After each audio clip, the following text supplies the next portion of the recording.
I'm a fan of multiplayer games. I've spent countless hours building and destroying stuff in Minecraft, but it lacked any kind of challenge and shouldn't have any.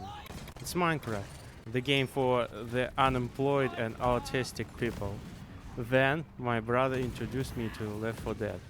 I was 9, and it probably was the best practice in terms of growing a mentally healthy man, but it introduced me to play multiplayer games that have a way to lose which isn't frustrating. As I further was growing up, I mostly spent time playing Death Run and other mini games in TF2. I can't bring myself to play CSGO since I can't stand losing to someone. I was afraid of people that start shit talking after you lose. I stopped playing Left 4 Dead and then Left 4 Dead 2 because there wasn't enough content to keep me entertained. The all-knowing YouTube algorithm then recommended me a Deep Rock Galactic SA.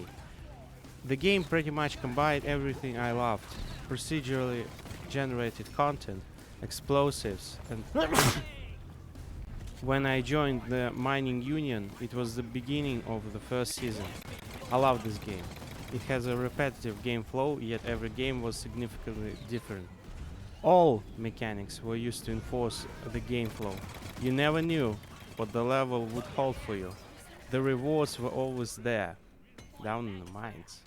As you understand, the game became my obsession. As I was researching interactions, how area damage doesn't benefit from weak points, etc., I dissected this game. Just to be sure what can be achieved of a loadout, I loaded sandbox sessions just to test certain interactions. It was fun. I was no longer obsessed with this game, I was straight up addicted. I replaced any other games with DRG. At this point, my game addiction was hurting my real life. When you play so much of the same game throughout a long time, you start noticing a pattern. I had high expectations of Season 2. DRG has one of the best designed enemies. Generally, if you play perfectly, you don't take any damage. There are outliers in the game balance, like Shellback, which has a visual bug where the projectile size is actually giant, but since this is mostly visual, you can remember that after a few deaths. But enemies in Season 1 and Season 4 felt like they were designed by different people. There are multiple problems with them. First, they have meta builds. No one wants enemies that act like loadout checks. DRG encourages and pretty much forces build variety for new players because of its unlock system. But after you unlock every game option, the sandboxing begins. Every class has over 100 good builds. You could deploy in any mission and be sure that you would have every tool that you need to complete that mission. More importantly, that these 100 good builds are good and not just viable. You can have fun with them. A lesson in game design: don't make random chance fuck up players' experience. That happened to robots. Since the first 2 seasons are focused around robots, you would encounter them in every second mission. Robots are generally a lot stronger than usual bugs, and they require just raw damage. On Driller, only the flamethrower was good. Every other weapon was barely viable, since all of the Driller weapons are all about status effects. So, a player decides to host a solo game, loads in, then the Nemesis spawns. If the player had a cryo cannon, it was okay just to quit the mission and restart it. All of the cryo builds were useless against Nemesis. The player was punished for using the wrong weapon. It's still the case, and developers didn't address this at all. The caretaker mission could be also more varied. The flamethrower is overpowered, while cryo and pop are mid. This is the moment I make my point. At the time, DRG was drowning in good feedback, and every time a player pointed to these flaws, the most vocal parts of the community blamed for criticizing free content. Sometimes DRG devs reply to the criticism, but just completely miss the point. Take a more recent enemy, the Stingtail. It has armor all over its body, a lot of health and buggy attack. Half of the weapons in DRG can deal with armor at all: GK2, Warthog, Lock-On, Drag. If you choose armor breaking modes in this one scenario, you would greatly benefit, but in general the weapon will be a lot weaker against basically any kind of enemy. And more reportedly, Stingtail is the single scariest enemy. Its attack is quick and predicts your movement, but it's hella buggy. If you are not the host, you won't dodge the attack. It's the only attack in this game with this kind of problem. We have an enemy that requires the most amount of attention, can spawn on any mission, and will always land a grab on a dwarf with these weapons. This is a problem. When I play games, I expect to win, unless I make stupid mistakes. This enemy is an armor break check. If you don't have it, you won't have a good time. If this is a problem, why wasn't it addressed? DRG consists of a casual 30 to 40 hours playtime audience that doesn't play on hardest difficulties. Since easier game modes allow a lot more mistakes, the player isn't forced to improve. They get down and they don't think, what have I done to be in this position? They just go, oh man, this isn't a bad thing. It just makes most people criticism inaccurate. 30% of dwarf deaths are to basic grunts. Overpowered Stingtails wouldn't make a Has 3 player's life hard, since they die to everything anyway.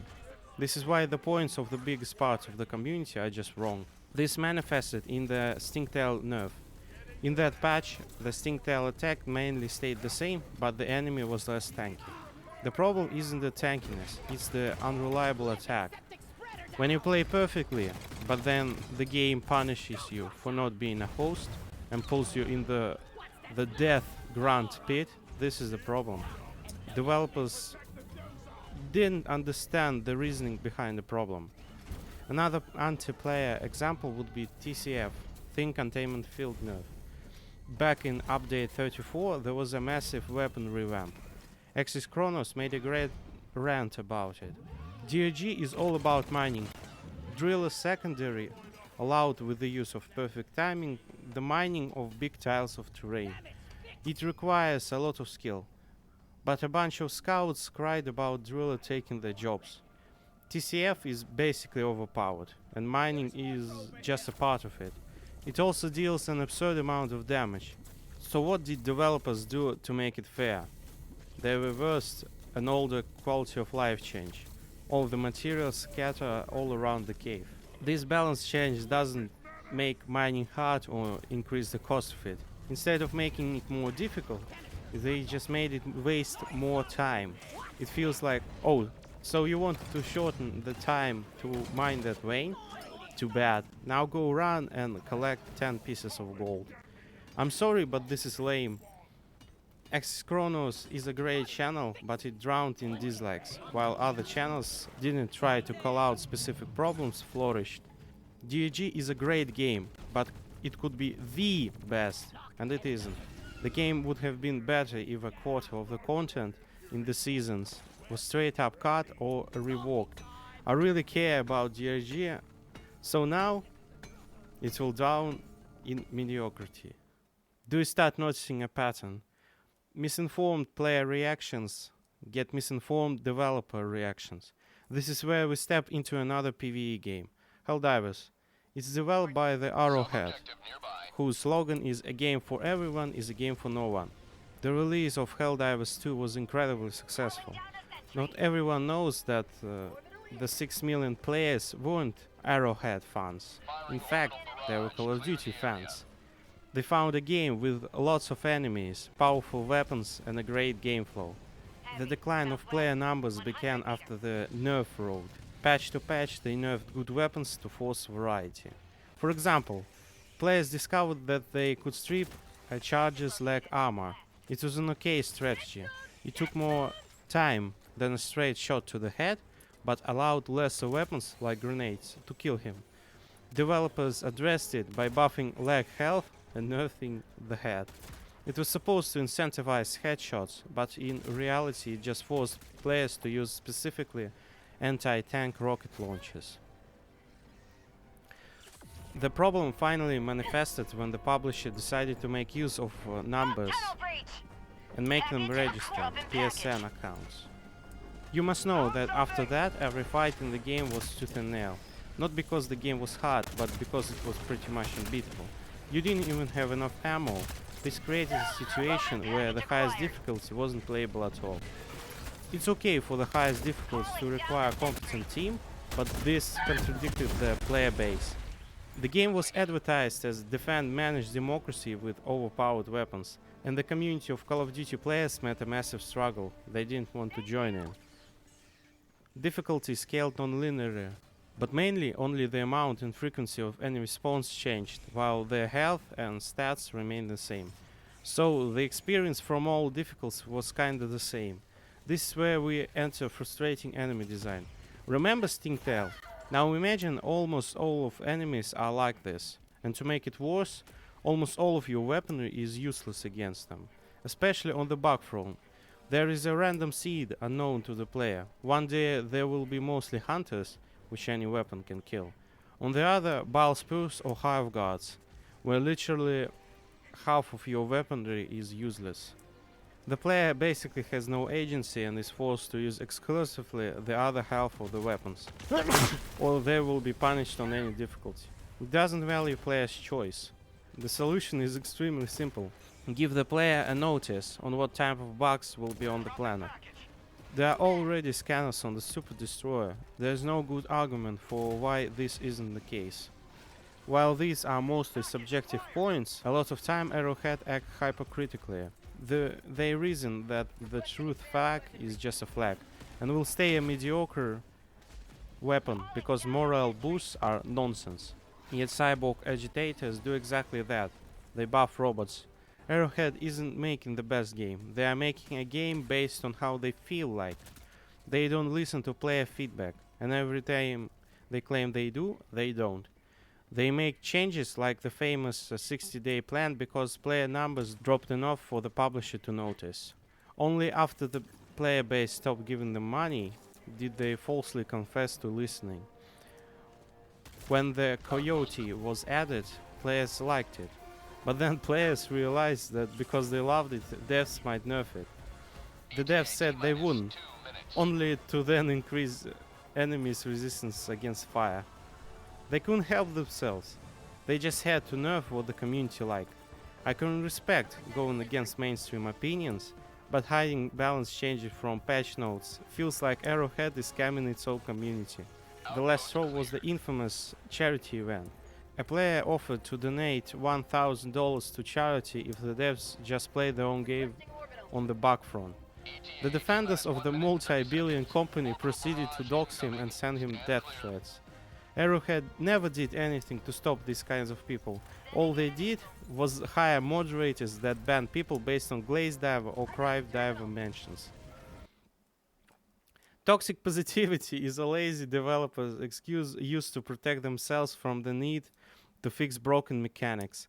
And as long as the community continues to attack critics, these systems will degrade from masterpiece to mediocrity.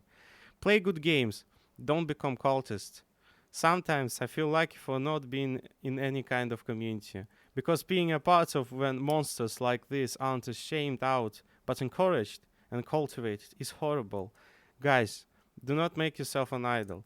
And if you watched till here, I appreciate you. I really do. I've always felt like crying into the void since no one ever listens, and no one wants their wholesome game about killing bugs to have actual feedback.